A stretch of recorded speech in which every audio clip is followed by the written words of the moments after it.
So Christian, welcome to my podcast. I know we have been virtual friends. We haven't met each other physically yet, but I just want to first of all thank you for taking your time and welcome to the Reality with Vicki podcast. And I think this is just so appropriate to be talking to you, my pseudo fan, and I just want to say thank you for that. How long ago is it that we met? Well, obviously, I've been in my little fan corner over here of yours for quite some time, but we finally got connected like 7 months ago, 6 or 7 months ago, I think, because you started your Facebook group. Right. Yes. Financially Fabulous. Financially Fabulous with Vicki. I was like, well, let me go support my girl always. Let me hop over there in this Facebook group. And then you started just like, doing different like live sessions and like answering, giving financial advice to people in your group. And then I ended up winning contests. Yeah, you did. Yes. And that's how I won that first Zoom call with you back over the summer. And then here we are. And that was in the middle to the pre-start of COVID. And my cynic level was on a 10. Now it's at a 20. So, life has surely been bumpy for so many people, and I want to thank everyone that's joining us because I have so many things to say about COVID, the election, the post-election, just all those things. But I think we're going to stay away from politics. You're in LA, right? Yeah, LA is like completely closed. Like you only can do like takeout dining. No restaurants are open. I mean, if you're going somewhere, it's to the grocery store. That's it. No haircuts, nothing. Gosh, well, good thing I cut hair because I used to cut hair. I have my cosmetology license. I don't know if any of you know that. But when I was in college, I decided that I wanted to hair, so I went and got my beauty license, and I was the best male hair cutter in my class and won an award. And then I went and worked for about a year cutting male hair. And I realized like I was their counselor and I didn't want to be his counselor because I needed counseling. So anyways, never lose that. It's kind of like riding a bike. So my hair cutting skills are alive and well. I'm cutting hair in Puerto Vallarta. I'm cutting hair here. Oh my God, I love that. So super, it comes in handy. Turn this down. So cutting hair. So let me fill you in with Puerto Vallarta. As many of you know, I bought a house there, a condo there, and I still own my timeshare there. So my sister, my brother, and everybody came, stayed at that other unit, and then Steve and I were in the other unit. And while we were there, they put out a notice that anybody over the age of 60 cannot go out at all. So I'm 58 and Steve's 62 and not allowed to go to the store. So he went to Costco with me. They turned him away. You cannot go out if you are 60. Now they will let you go to a restaurant. You can't do any shopping. You have to hire somebody to do your shopping, things like that. So I thought that was weird. I didn't know if that was imposed here yet, and I hear it's not. In addition, as of tomorrow, you have to have a negative COVID test to be able to fly. So how we may get around that, I mean, we're both negative, we've never tested positive, but I think I have a really high immune system. I am on planes a lot, I wear a mask, I do my social distancing, but I am not going to sit still anymore. I can't, I'm a people person, I love to travel, and I love to be out and about and doing my shit. So one of the ways we can get around that is avoiding spending that $250 COVID test in because think about it, if you have a family of 4 or 5, you spend $1,000 to get on the plane. It's that expensive to get the test done? $100, yeah. So what's going to happen is it's going to drive the airline prices up, the tourism will go down, and there's going to be a huge, huge problem in Mexico, which I love Mexico. So that's a super big bummer. But a way to get around that is to fly into Tijuana, walk over the border, and then you're not on aircraft into the United States. So those of you that want to go to Mexico and live in Southern California or LA area, you can do that. You can fly Volaris or WestJet or something. We'll go into Tijuana, you walk over the bridge, and you are now in America, and you're not on public transportation. So we might try that, but as of right now, I'm here for a while, at least in a couple months, and then, I'll go back, but I don't want to be prohibited to living my life anymore. And I don't know how you feel about it. And there's so much controversy about it. And God, I saw the reunion last night about Kelly saying, do pants prohibit a fart? What did she say? Help me with this one. She basically saying that masks can't really do that much because that's not protected. And it's like, it's not about completely stopping. It's just you do everything you can to do everything you can. Yeah. And I was like, how does a fart have anything to do with COVID? A deadly disease. She's just so out of line. So anyways, I was just like, I mean, I watched it last night after I unpacked and everything. We'll talk about that too.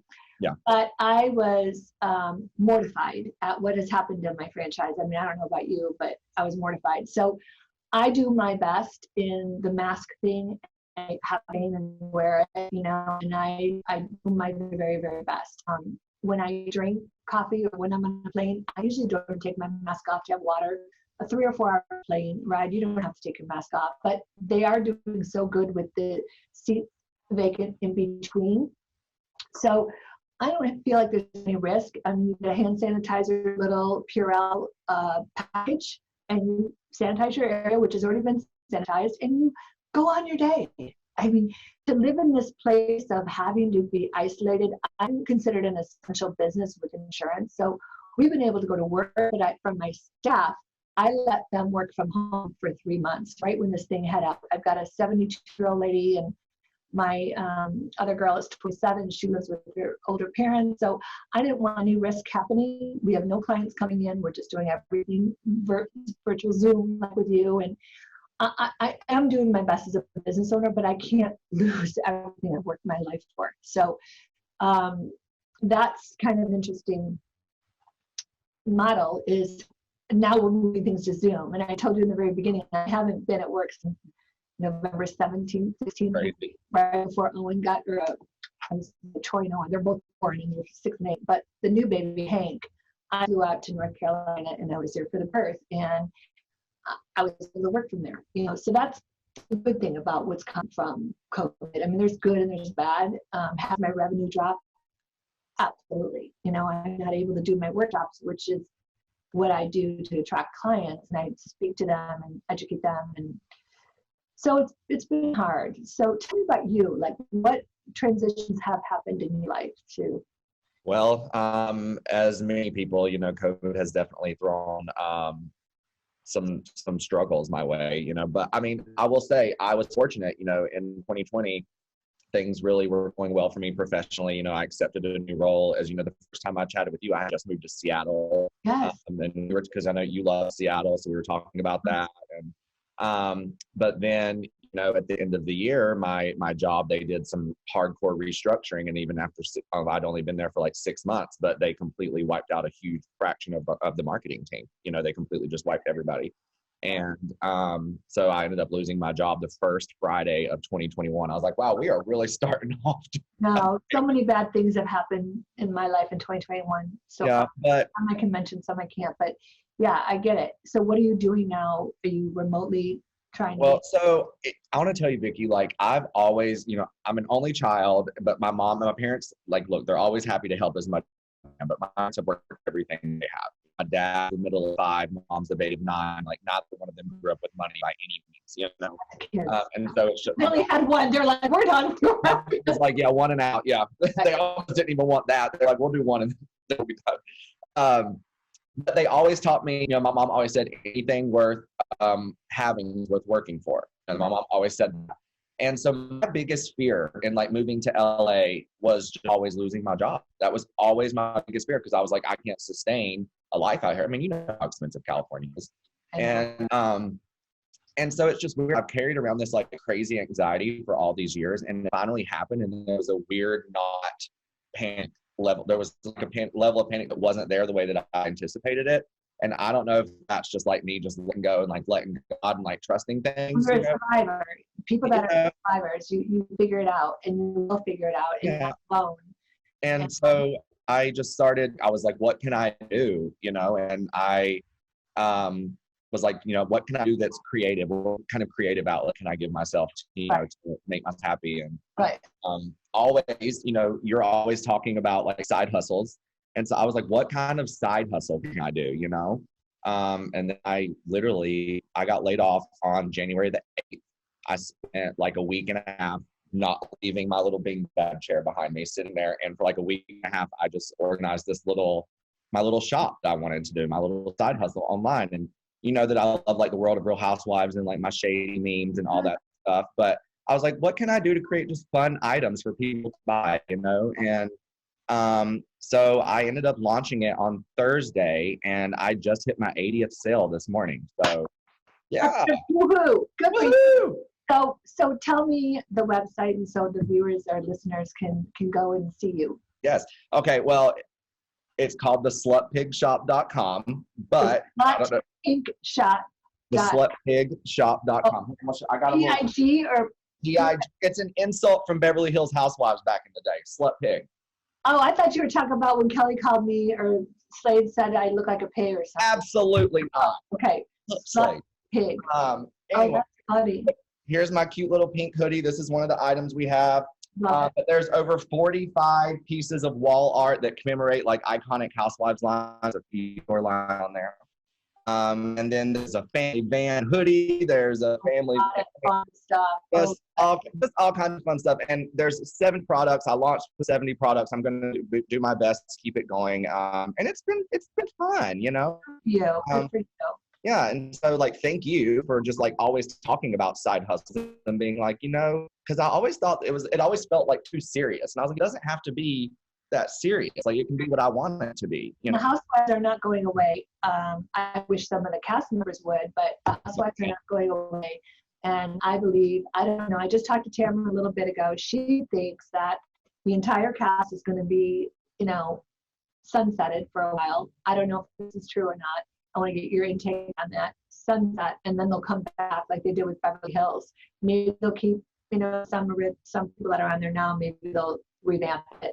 I watched it the first time last night in a while, and it was uncomfortable. I just, I don't like hearing about drugs, and I don't like hearing about the alcohol abuse. I don't like hearing all this stuff. I want inspirational reasons why to tune in and why to watch. And I always felt like when I was on, I never had to orchestrate a lie. I never would give drugs to kids. I never even did drugs. So when I'm hearing all that, I'm like, does Middle America and the people that have hope in Orange County, California, which is a privileged place to be, mm-hmm. is that what they're going to label us as? And is that what I want my followers to know our city and our place? I'm from originally Chicago, so you know, I wasn't born and raised here, but I spent 25 years here, and I love Orange County, and I love what we were able to do for putting it on the map.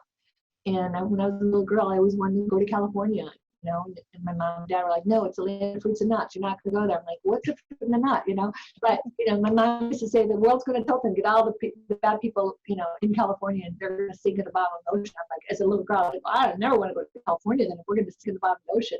But my mother was very ritual and very visual with what she used to say.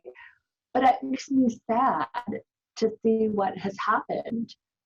You know, it's relative to the ratings, right? You and I have talked, and people are not receptive on this. And my whole thing is like, you can have some, like, what I call shady fun, like fun shade, you know, like you can have mess. Like, look, you know, you have been in your fair share of like, not knockdown dragouts, but verbal knockdown dragouts, you know. But at the end of the day, you use the show to like talk about things that you wanted to do in your career, and it gave for the. I mean, I look at like Tamara. Like, if you look at that show, it helped her get away from a marriage that she was horribly unhappy in, and then she would have never been a business owner. She would have never met Eddie, you know. And like, yeah, and so it can be a passageway to celebrate and do like great things while also having that crazy shade that we all love. Like, it is possible to do both. It is. But like, I don't know. I feel like, if I'm being honest, I think it was just such a lack and struggle of content that they had this season. I mean, even when Shannon dropped that accusation at the reunion, she prefaced it by saying, I didn't know if I was going to say this today. Right. And that to me is like, they had nothing. They had, and producers were telling her that she had to do it. Producers have one of the worst producers for the last few years. I'm not going to say his name, but you can look him up. Exactly who you're talking about. He is absolutely the most manipulative, not kind. I mean, producers are trying to keep their job too. I get it, but you know, a lot of that crap that went down with me with the Brooks cancer scam, which didn't scam anybody. I got scammed. I still don't know where. I used to sit down with them and go, did I start a GoFundMe? Like, what did I benefit from this? And they couldn't answer me. They said, it's good for the ratings. I'm like, good for the ratings. I have an insurance business. I have a license. I cannot be shown as unethical, but it was all this one producer. He was so headstrong on ratings. I mean, we were highest ratings ever because I was going psycho bitch on me, on myself. Like, well, how do I stop this turning from, floating on me? So this producer, these last 3 years, he was fun to me because I saw right through him. I almost took him up by the wall one day and said, knock it off. This is not the truth. And, he's like, it's good for the ratings. I feel like I'm Shannon right now, but it's good for the ratings. Yeah. So what is if you could do a crystal ball, what do you think is going to happen for season? It's hard because I have such strong desires for what I want to happen. And then, I mean, also, if I'm being honest, like, I do feel like, yeah, I am like just another fan watching, but I have also worked in TV. So I feel like I come from a production standpoint. Will work, and I mean, bottom line, they have to do a shakeup just to create a vibe of freshness, because there's so much negativity attached to just not even just the cast, just the show in general. There's so much negativity attached to it, and it's like, it's just weird because, look, whenever you and Tamara stepped away and everyone was like, it's a new wave, it's a new, and like, look, I appreciate what people were saying, like a new generation, like, and eventually it had to happen. Okay, sure.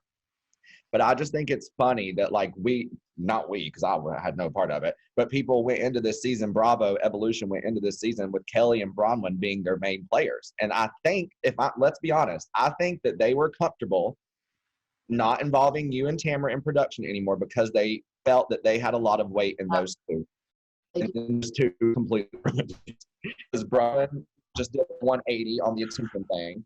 And then Kelly just showed her ass 24/7. So it's like the two people that they were depending on to carry the show, right, ruined it.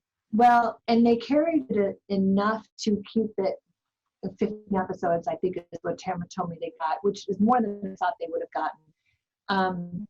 But when you look at Bronwyn, which I never liked her, I could tell right out of the gate she was going to be a problem because she had watched and tried to get on the show, I guess, for years, and she lived in Miami. When I see that or know that, or if I was going to start dating a guy and he says, I know every episode, I know you're a fan, I'm like, exit out. Like, yeah. I don't want you to know me from the TV. Like, when I first started dating Steve, he didn't know anything about a reality show. I was like, clean. He's going to know me for who I am, the good, bad, the ugly. He's not going to look at me as blowing up about, different scenarios.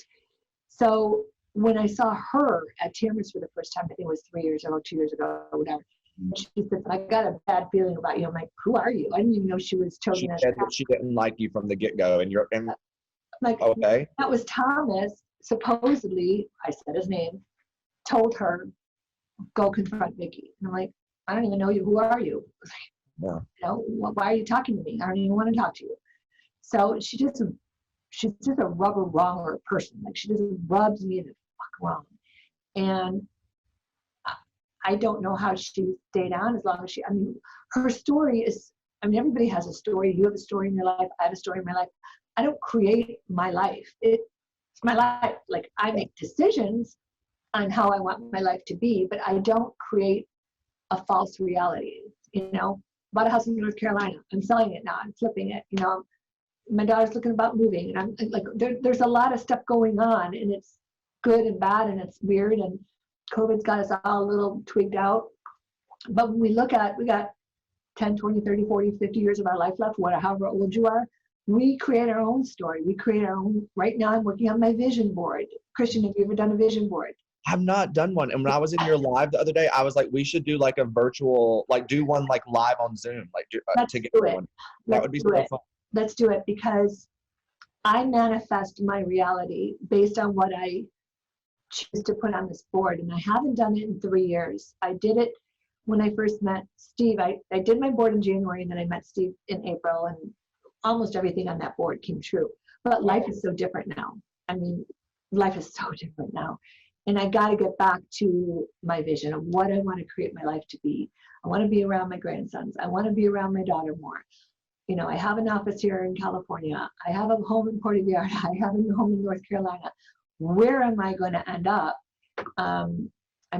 we're talking a lot of different things as a family right now. It'll blow your freaking mind away once I make the decision. Really? Yeah, totally. It's just so off the wall what my family and I are thinking, meaning Brianna and Ryan. Michael is in Hawaii. He's decided to move there. So I'm like, when are you coming home? Can I tell you though, I don't blame him because his Instagram every day, I'm like, his life looks so nice out there. And he's making the same amount of money that he's making here in California. He has no stress. He goes to a luau every night. He met a new girl on Tinder and she's gorgeous. And good so for him. He's going on his life. Him and Danny went there together and they broke up. And he's like, we're good. Like, we have decided we're better apart. We're friends and like a little, you know. Oh, yeah. So I don't know. Everything is just very uneasy. You know, it's a little bit uneasy for me. I hear you. But like you'll pull through, and like the unexpected is that's the good stuff, you know, because or the unknown, you know, you never know what's going on. I would love to ask you some like housewives questions. Do it. You want to? Cool. Bring it on. All right. So I know you said you just talked to Tamara, but I want to, besides Tamara, who do you know who's the last OC housewife you talked to?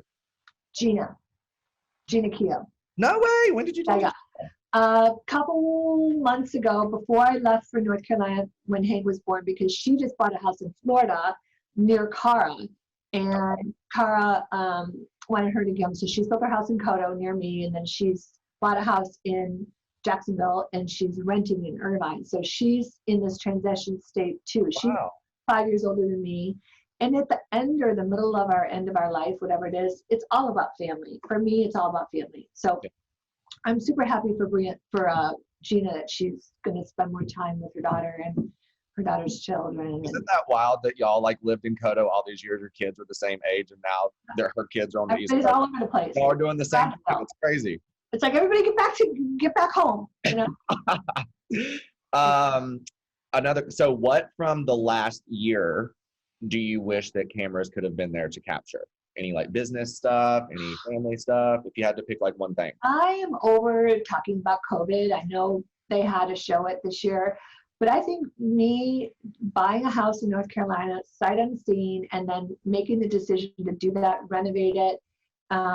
I'm going to sell it now. It's going to go for sale next week. Yeah, I've decided I don't want to be a landlord, and I'm going to flip it for a profit. It's a very highly desirable area. So it's fully furnished, brand new, slept there 2 days. I mean, it's perfect. So I'm going to sell that. I think the decision to sell Coto is a big decision for me. So the house is for sale.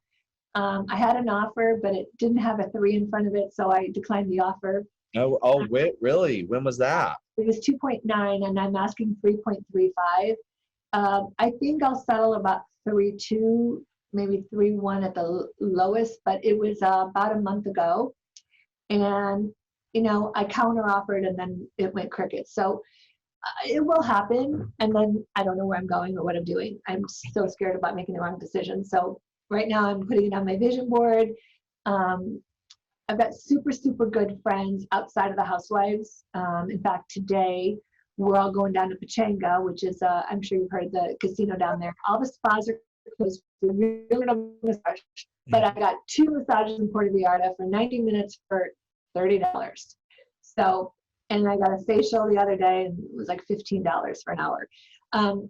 Services, so I always double tip, and you know, the services down in Mexico are great. I mean, here you get a massage for $300, and that's I just want somebody to run me. So I want my love tank filled.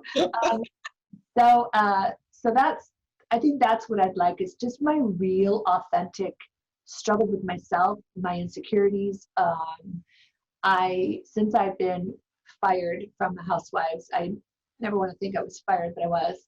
They asked me for a reduced role. I have been struggling with who I am now. You know, I knew who I was before, then it became this public figure, and now, you know, I'm not right now. I'm just kind of this pseudo public figure.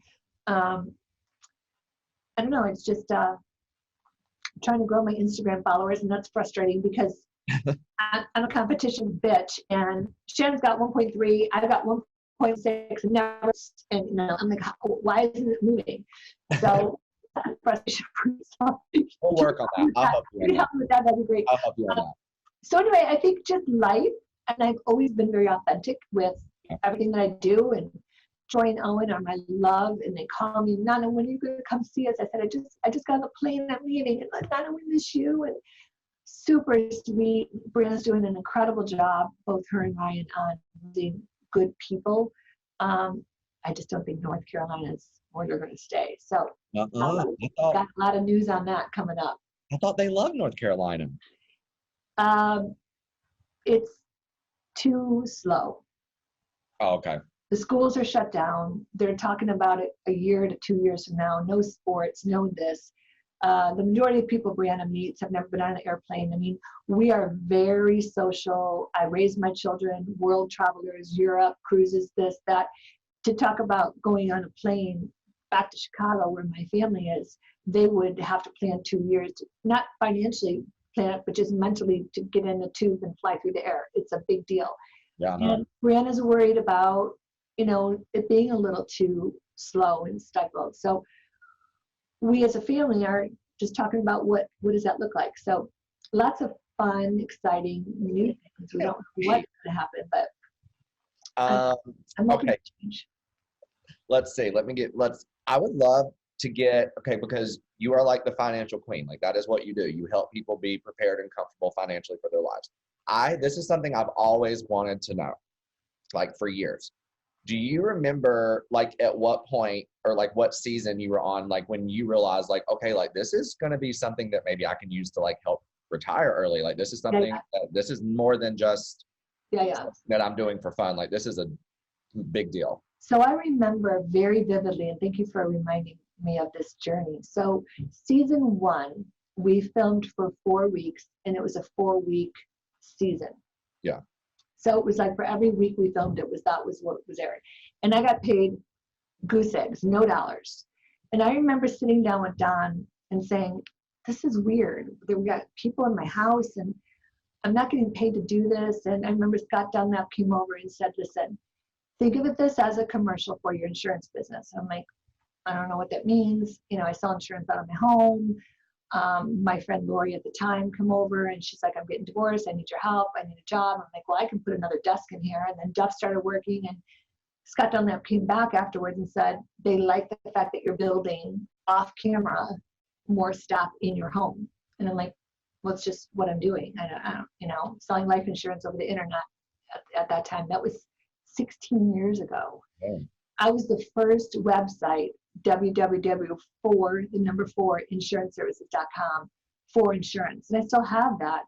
I didn't know what the hell I was doing. And then Scott Dunlap come over and said, they want to pick up another season. I'm like, I'm boring. Like, why would it, what am I going to film? He's like, we just want to film what you're doing. So that second season, I believe I got $5,000. I believe I can go back to my account. It's like $5,000 or $7,000. You pay the taxes on it, you net about $3,000. I'm like, this is a pain in my ass. I don't want to do it. Don's like, we are not doing this anymore. Anybody that's been on a reality show, they get divorced. It's going to ruin our family. I'm like, okay, then we won't do it season 3. Well, then they came back at like 50,000, season 3. And I was making probably 150 to 170 selling insurance from my home. No overhead. So I didn't need the money. And Don had a really great job at Home Depot. It wasn't like I was doing it for the money. But then I started seeing the website getting activity, and I started getting popular, and I started, be careful what you wish for, right? So I remember one of my friends, Richard Hurd, said, 2 things will happen when you're in TV. It's great. Like, you love the fame. It's like a drug. And I started liking the fame. I didn't need the money. I started liking the fame. I started liking being recognized. As weird as it is, why did I care if somebody recognized me? It really doesn't matter in the big picture of life, but it made my ego feel good about myself, because I never thought I was a beauty queen. I never thought I would have the perfect body. I do my best with what I got tweaked on my face, but I started getting into it. And then it was 75,000, then it was 100,000, and then it was 500,000. And full disclosure, when I left, it was $1.3 million. And, you can't deny that paycheck, working 4 months on camera and then working another 4 months off camera. So when you're making that kind of money selling insurance, and your best year, you were at 150,000, it becomes like they hook you in and you become a commodity. Absolutely become a commodity. And I remember Don sitting down and said, we don't need the money. We are middle-class people from Chicago and Rockford, Illinois, which is where he's from. I was from a suburb of Chicago. Making $200,000 a year combined is all we ever expected to make. And so it helped, with the lake house, and we bought a boat, and I was a big saver and have been always a big saver. I pay my taxes when I get paid. So I never got caught in that tax thing, because when you get a check for $200,000 and you drop it in your checkbook, it's a 1099 paycheck. I mean, they're not taking taxes out. So I would immediately go into the IRS website, pay my 50% or 39% federal, and then I'd pay my 12% state, and then I use the 100 for whatever's. And it's incredible how fast it goes between your manager, between your attorneys, between a boyfriend, Brooks Ayers, who sucked almost everything that I got when I divorced Don. I wanted him to look good, so I would go to work and on long clothes, and I encouraged him to get his teeth redone, and I didn't pay for that, but we did a rev share with the dentist, and he had a beautiful smile. And then it was like, oh, I owe child support. So I was like putting money out all over the place. And then I started thinking, like, I'm not ahead at all from where I was just selling insurance from my home. Even though I was making that much money, it wasn't like I was, buying a mansion in the sky. I never changed my home. I still lease my cars through the company. I never bought anything other than clothing. I bought a couple pieces of jewelry, but it wasn't like I went crazy with the paycheck and then to go, oh God, I owe, because the people that don't plan for those taxes, it's super easy to spend that $200,000. I bought a new car. Shannon spent $15,000, $17,000 a month in rent. Stupid. I mean, come on. She could have bought a house, $1 million home, and had a mortgage for it. She acts like she's she's like, Gina, I'm not ragging on you, because like I might not be able to buy a house someday like you. And I'm like, why does she act like she can't buy a house? Like, she has to have the funds to buy a house. From David, and she gets a lot of money every month from David. She just spends everything she makes. She's got 2 cars. She spends everything I don't know what her tax bill is, but her lemon, whatever she's doing, I wish her luck, but I doubt that's going to be sustainable after Housewives end, because Housewives will end. Yeah. And so one thing that I learned from it is I did bank as much as I could. This cost me a lot of money. Could we do all that and back it up? I'd have a couple million in the bank. I don't. So, but what I did do is I bought real estate, and I bought Boston for cash. That was $750,000. And then I bought the North Carolina home. So I have assets in real estate, and I always felt like real estate was never going to go. And I've got my retirement accounts that I didn't touch. But I want to just tell the viewers that it wasn't that all of a sudden one day I had, a couple million in the bank from being on the Housewives. It doesn't work that way. When you have an attorney, when you have your social media people, and you have your people on payroll to help you manage all this in hopes that you're going to, be super successful when Housewives ends. If you notice on most franchises, these women are trying to do sidekicks. They're trying to do, the boutiques and the swimming suit lines and the makeup lines. And it's like, I don't know how sustainable that is. Yeah. So I don't know if I answered your question, but that's an interesting journey when you end up making that much money. And then I'll say, sign your contract for another year. You're like, it's over. The ride is over. The train has stopped at the station, and you get the fuck off.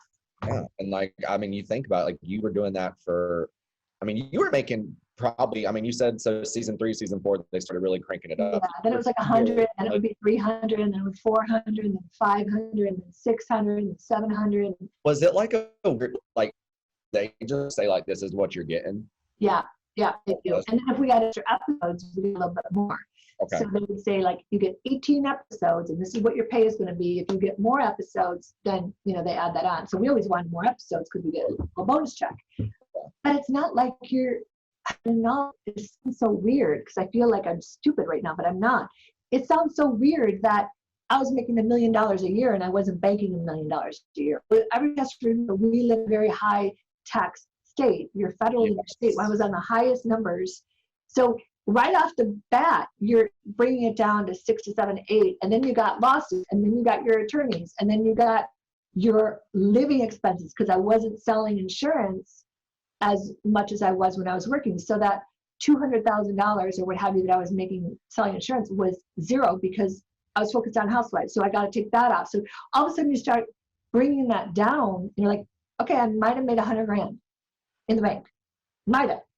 For all the turmoil and all the stress, I'm making a grand, like, look at this split. I argue with people every day. I don't have to have a throw up stomach every day. So I'm looking at my family up here at these pictures I'm going to show you. When I look at this up here, I don't know if you can see. Oh yeah. So we're all over. But see, that's what I live for every day. I mean, my little Troy and Owen up here, and I go through, this is the thing, Vicki Gomez, a multitasker. I go through my purpose, and what makes me happy. And what makes me happy is to surround myself with people that really love me and know I've got faults. I mean, I am the first to say I've got faults, but I was not portrayed correctly in so many episodes. And it broke my heart when, Kelly says, oh, Vicki looks like a pig. Like, do I look like a pig? Like, oh my God, I gotta get my nose done. Oh my God, I gotta get checked. My mother used to say, you look like your father, and your father used to never look like a pig. And so you start getting very insecure.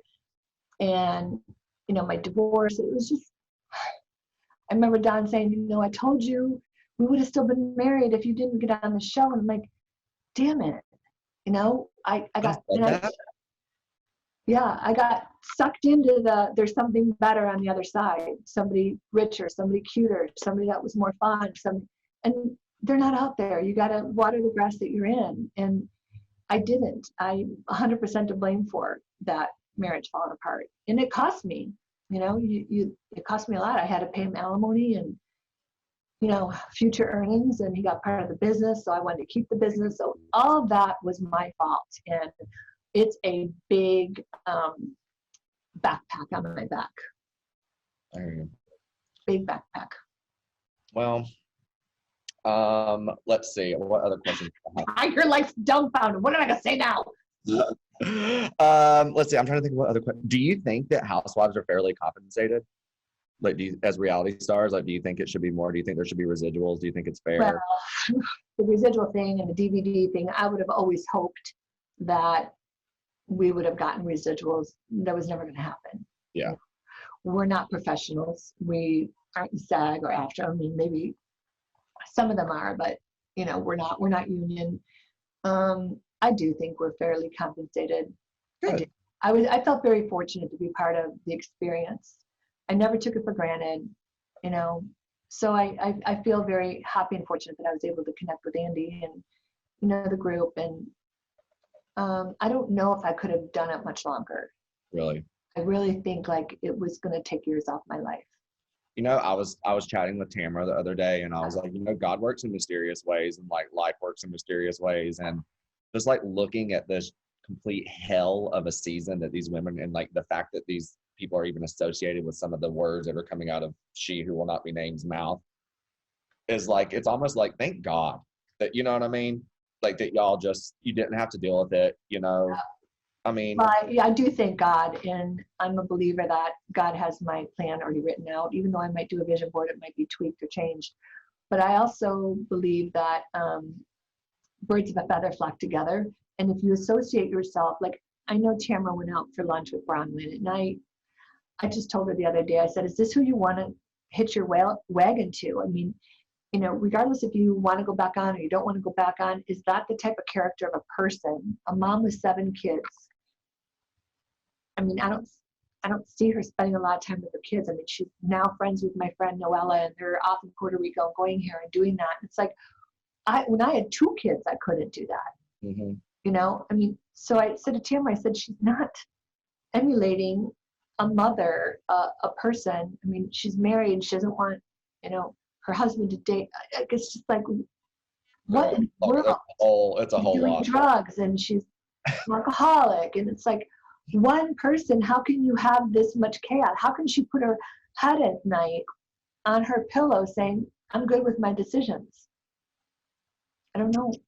Yeah, I'm on, and I'm being honest. Like when I, you asked me earlier, like what I thought about for next season, if I could look into a crystal ball. Like for me, when I saw like Tamara and Bronwyn hanging out, I'm like, okay, well, that could be a natural reentrance for Tamara, right? But then I'm also like, I don't. She went to meet with me for lunch, Bronwyn, and I'm like, for what? She goes, I want to make amends. I'm like, I'm good. Bronwyn asked you to go to lunch? Through my friend Noella. Yeah, she said, I want to bring a friend. I'm like, who? She goes, well, Bronwyn wants to make amends. I said, there's nothing to amend. You're not the type of person I want to be around. Like, you didn't do anything wrong to me. I just don't necessarily like you. Also, why does she want to make amends now? And she was, what? I don't know. I'd like fasten your seatbelt. What now? Like all of a sudden she started clinging on to my other friend Noella, who was a client. Her husband's a client of mine. Like, why are the whole thing is so contrived and so manipulated. And when was that? That was about a month ago, before I went to the baby. Yeah, and she had just gotten done having lunch with Tamara, and now and you know what else happened about a month ago? They were shooting the reunion. Things are coming to an end. Yep. She knows exactly what she's doing. So I don't want to be around people that I don't emulate. I want to be around people that I want to emulate to be. I want to be a better mother, better wife, better partner, better business owner, better. If I'm with somebody that is dragging me down, and I've got to be, I mean, I can encourage and help people as best as possible, but personally, I'm not on the best stable grounds right now because of COVID and the insecurities that I have and all the shit that's going on in my personal life. I'm probably not the one to be around somebody that's super negative and super confused in life. Like, I love my girlfriends, but I never want to go down on them. So, just saying. So I not that I don't want to hang around with her because of that. I hang around her because of the drugs, the alcohol, the not being a mother, all that. Just all the confusingness. Yeah. Well, I cannot believe that she tried to reach out and make amends with you. And it's very clear that she was trying. And Vicki, if she would have showed up at that lunch, it would have ended up on Instagram. She would have posted with you. Yep. And she was probably trying to get people in her corner because the reunion did not go well. Right. And how do you think that would have looked for me, my clients, my confidence, my... No, you want to know what people would have, all the fans would have been like, Vicki is just being... They would have labeled you desperate and for hanging out with Bronwyn, trying to get back on the show. They would have had no idea that Bronwyn was the one that orchestrated the whole thing. I have no desire. So it's all very weird. Yeah. It's all very weird. You never really know what everybody's motive is. So, well, I'm proud of you for being aware in that moment and being like, I'm not falling for that. Good for you. Good for us. Yeah. Ask me more questions. Okay, this one wasn't approved, but I'm going to ask it anyway. What would give you the crystal ball, right? Season 16. What would it look like for you as a viewer? Like if you could just be like play producer for a second and you weren't involved, what would you do with cast? And then also if you did come back, like what would your ideal deal look like? Would you be okay with being, maybe like a reduced role because you're all over the place? Yeah, I would never do a reduced role. They did that to me season 14. It was awful. I felt like a has-been. I would love to have a cast that I orchestrate, real people, real stories, real life, encouraging. And I would love Tamara. I would love Heather Dubrow, myself. To me, Emily and Gina are vanilla. I don't hate them. I don't love them. I don't know what their purpose is. I mean, Emily's been on 4 years now, and she's starting to make some money now. So I just don't know what the producers, maybe she's the stability boring one. I mean, she looks great. I don't know what they're thinking there. I just don't see, I wouldn't mind bringing Gretchen back on, as crazy that is, because her and Tamara don't like each other. And I thought that's great to figure that out. Yeah. And Gretchen's beautiful and she's got a little baby and she's more of a housewife now. I would love to bring my daughter on. My daughter is salt of the earth. She looks incredible. She's got 3 kids now and she is a worker. She manages her home herself. She doesn't have a cleaning lady. She cooks every night. I mean, she is the housewife. And I just think that if we start looking at real people and real life experience, I mean, Brandon was 17 years old when we started. She's 34 now. With 3 kids.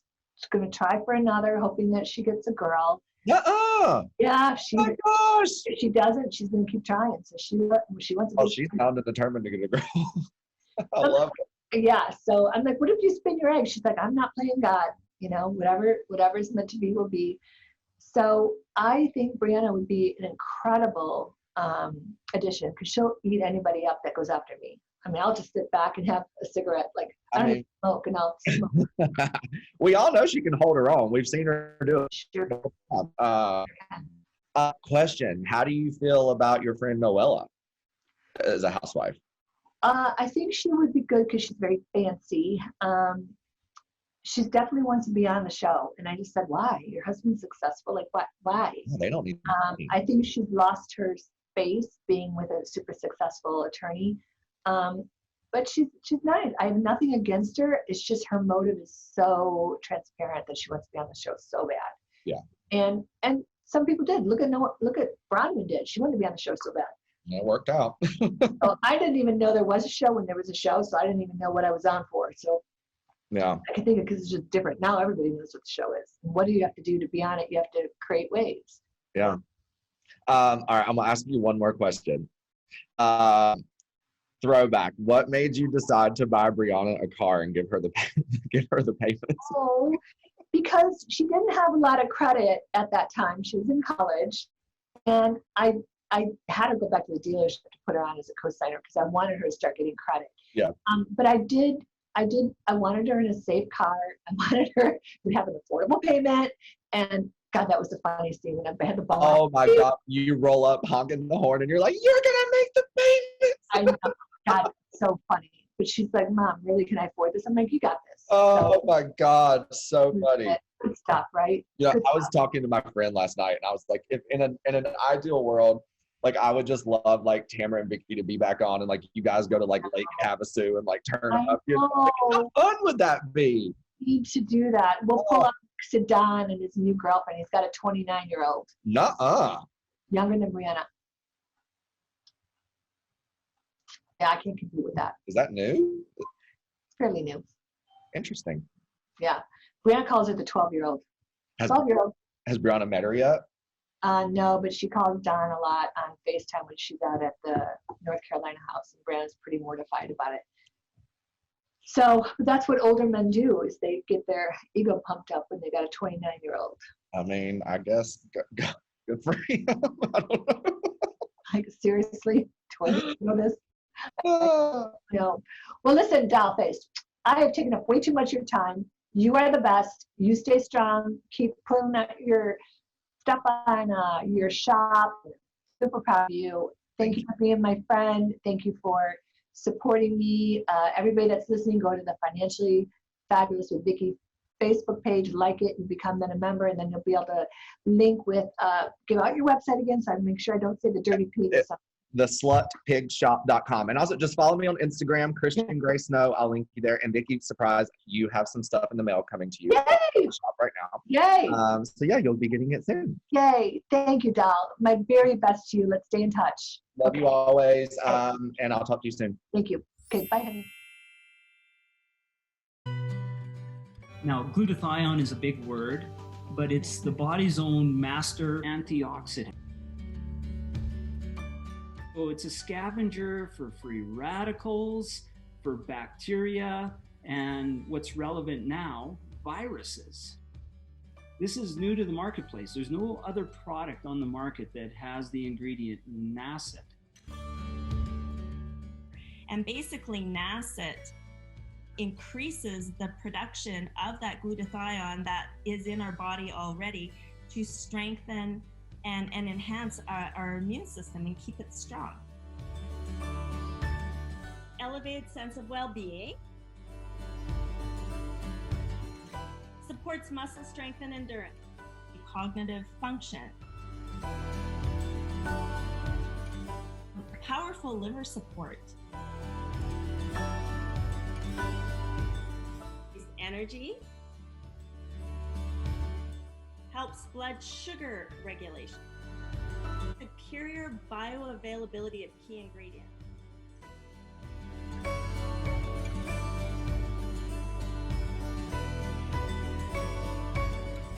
one of your best defenses against COVID Mhm. is a strong immune system. Taking GSH Plus as a daily supplement does all that. And now we have the product out on the marketplace.